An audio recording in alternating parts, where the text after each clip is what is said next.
একটু গুজরাতের দিকে নজর রাখতে হচ্ছে। গুজরাতের শিব মন্দির চত্বরে বসে সিংহ, দেখুন সেই ছবি।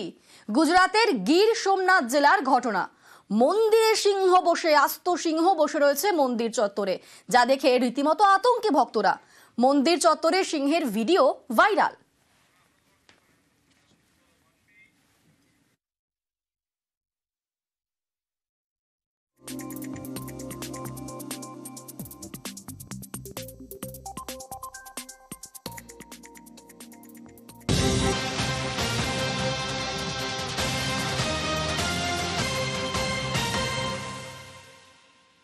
এবার একটু মেট্রোর খবর দেখাই। অফিস টাইমে আজও মেট্রোয় দুর্ভোগ। রুট বাড়লেও রেক না থাকায় রীতিমতো দুর্ভোগ। দেরিতে মেট্রো চলছে, যাত্রী ভোগান্তি চরমে। মেট্রো দাঁড় করিয়ে রেখেই টাইম বদল। দেখুন ভিড়ে ঠাসা মেট্রোয় হিমশিম অবস্থা যাত্রীদের। অফিস টাইমে প্রতিদিন এই রকম অবস্থা এবং তাতেই বিরক্ত নিত্যযাত্রীরা। আমাদের সঙ্গে রয়েছেন প্রতিনিধি সুদীপ্ত। সুদীপ্ত, প্রতিদিন একই ছবি, আজ কি অবস্থা? দেখো, প্রতিদিনের একই ছবি এবং আজও কিন্তু তার অন্য কোনো ব্যতিক্রমী ছবি দেখা যায়নি। যেটা দেখা যাচ্ছে যে দমদম মেট্রো স্টেশন থেকে 8:44 গতকালের যে মেট্রো ছিল, সেই 44 মেট্রো কিন্তু লেট করে যায় এবং তারপরে ক্যান্সেল হয় এবং তারপরে 9টা মেট্রো দেওয়া হয়েছিল। আজকাল একটু পরিবর্তন হলো। 8:44 মেট্রো দেওয়ার টাইম ছিল এবং 8:43 ঢুকেছিল মেট্রো এবং তারপর যেটা দেখা গেল যে সময় পরিবর্তন করে 8:50 করা হলো, অর্থাৎ মেট্রো লেট হলো। পরবর্তী ক্ষেত্রে 8:56 যে মেট্রো ছিল, সেই মেট্রো 8:54 ঢোকে এবং তারপর সেই সময় মতো ছেড়েও দেওয়া হয়। এবার যেটা দেখা গিয়েছিল যে 9:02 মেট্রো, সেই মেট্রো কিন্তু কিছুটা লেট করেই ছেড়েছে এবং তার ফলে যেটা দেখা গেল যে গ্যাদারিং তৈরি হলো, যে ভিড় তৈরি হলো মেট্রো স্টেশনে, সেই ভিড় কিন্তু দেখা যাচ্ছে। এবং আজকে যে ভিড়ে থাকাথাকি যে অবস্থা, সেই ভিড়ে ঠাসা অবস্থাটা আজকে অতটা বেশি চোখে না পড়লেও যেটা দেখা গেল যে প্ল্যাটফর্মে ভিড় হচ্ছে, তার কারণ মেট্রো লেট হচ্ছে। রাজ্যতে এটা পরিষ্কার যে পরিষেবা বেড়েছে, কিন্তু মেট্রোর যে সংখ্যা তা কিন্তু বাড়েনি, মেট্রোর যে পরিকাঠামো তা কিন্তু বাড়েনি। অর্থাৎ পরিকাঠামো না বাড়িয়েই তাড়াহুড়ো করে পরিষেবা যে বাড়িয়ে দেওয়া হয়েছে, তা একেবারে পরিষ্কার হয়ে যাচ্ছে এই বিগত কয়েকদিনের ছবি দেখে। অনিন্দিতা, একেবারে ধন্যবাদ সুদীপ্ত।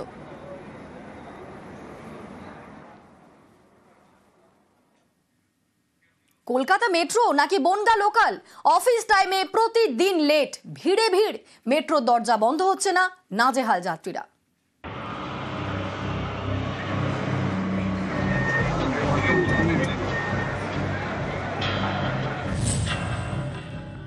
মেট্রো আর মেট্রো নেই, এখন বনগা লোকাল হয়ে গেছে।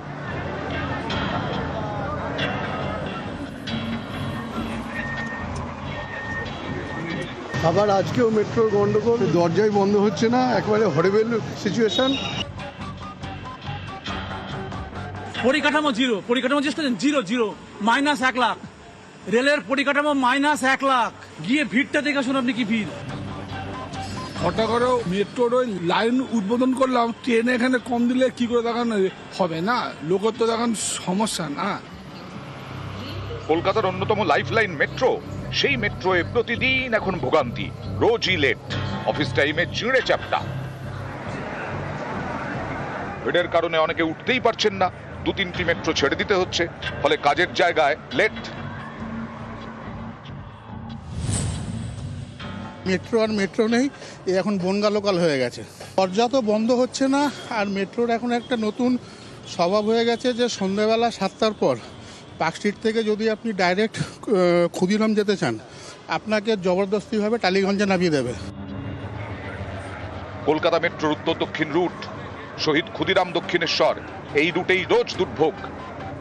এই দেখুন, এটা দমদম মেট্রো স্টেশনের ছবি। ভিড়ে ঠাসা মেট্রোয় এতটাই ভিড় যে দরজাটাই বন্ধ করা যাচ্ছে না।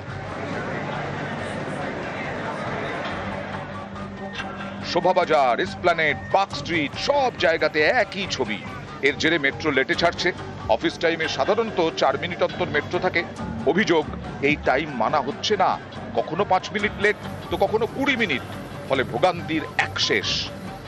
প্রচণ্ড ভিড়, তারপর যা হোক বা মেট্রো এলো মিনিট 20 পর, সে দরজাই বন্ধ হচ্ছে না, একেবারে হরিবেল সিচুয়েশন। হঠাৎ করে মেট্রোর ওই লাইন উদ্বোধন করলাম, ট্রেনে এখানে কম দিলে কি করে দেখান হবে না, লোকের তো দেখান সমস্যা না।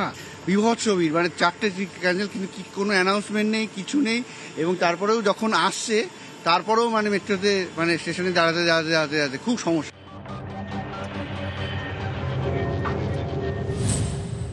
নিউজ 18 বাংলা। আজ থেকে লাস্ট মেট্রো বন্ধ। ব্লু লাইনের শেষ মেট্রো ছিল রাত 10:40-এ। আজ থেকে পরিষেবা বন্ধের সিদ্ধান্ত মেট্রোর।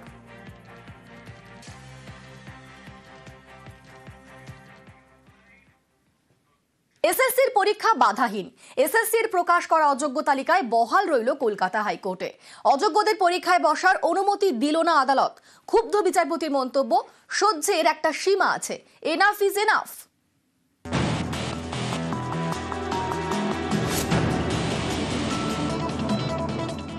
বাধাহীন স্কুল সার্ভিস কমিশনের 7 এবং 14 সেপ্টেম্বরের পরীক্ষা।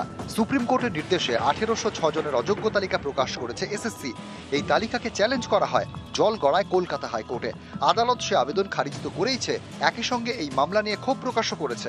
মঙ্গলবার অযোগ্য চাকরিহারারা সওয়াল করেন তাদের পরীক্ষায় বসতে দিতে হবে। বিচারপতি সৌগত ভট্টাচার্য প্রশ্ন করেন, সুপ্রিম কোর্টের নির্দেশ মতো মামলাকারীরা কি 31শে ডিসেম্বর পর্যন্ত স্কুলে যাচ্ছেন? জবাবে মামলাকারীদের আইনজীবী অনিন্দ লাহিড়ী বলেন, তারা স্কুলে যাচ্ছেন না।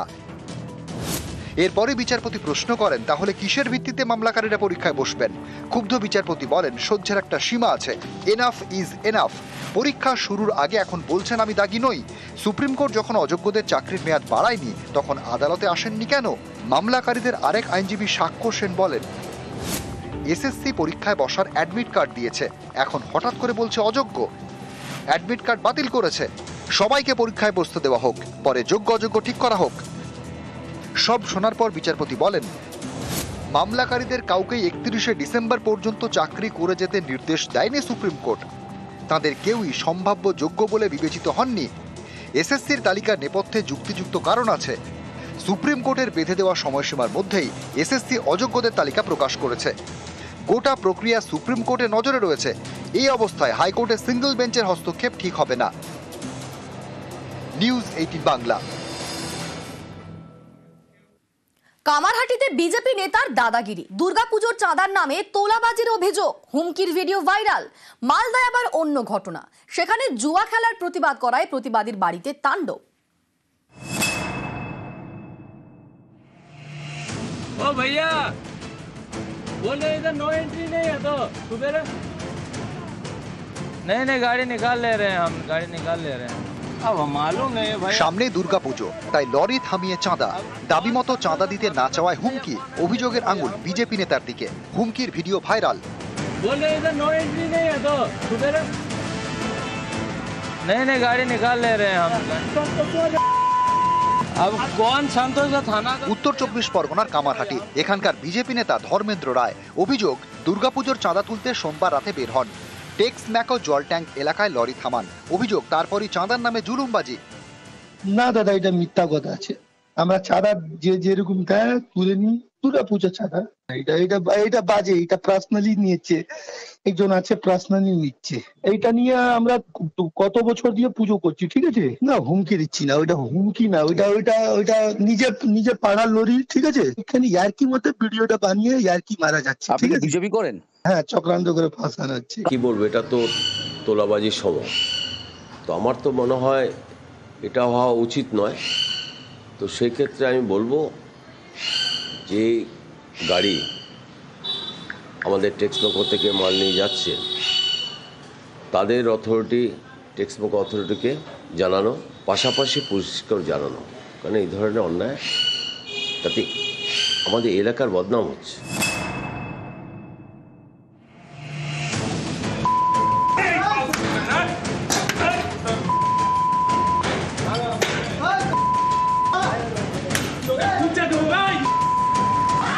জুয়া খেলার প্রতিবাদ, তাই প্রতিবাদের বাড়িতে দুষ্কৃতী তাণ্ডব।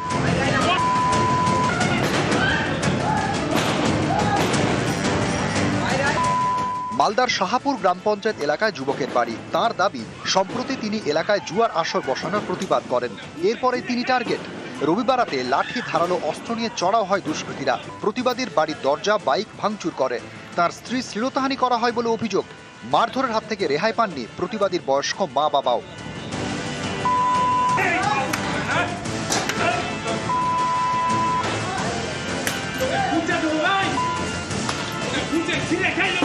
মালদা থানায় অভিযোগ জানিয়েছেন আক্রান্ত প্রতিবাদী। হঠাৎ একটা বহিরাগত মদ্যপ অবস্থায় আমাদের ক্লাবে ঢুকে ঝামেলা করে, সেখানে ও বলে জুয়া খেলবো, জুয়া খেলতে চাই এখানে। আমরা বললাম জুয়া খেলা এখানে হয় না। এই আক্রোশ থেকে যায়। হঠাৎ 10 দিন পর কালকে আমার বাড়িতে হামলা করে, আমার বউকে হাত ধরে টানে, বউকে মারধর করে, গলা চেপে ধরে, ধাক্কা দিয়ে মাকে ফেলে। সব সমাজ বিরোধী এগুলো সব। এখন আমি অনেক আতঙ্কিত আছি। নেক্সটে আমি কাজে যাই, চাইছি পুলিশ নিজস্ব একটা স্টেপ নিক, যেন দুষ্কৃতীরা ধরা পড়ে, এটাই আমি চাইছি। উত্তর 24 পরগনা থেকে সুবীর দে এবং মালদা থেকে সেবক দেব শর্মা, নিউজ 18 বাংলা।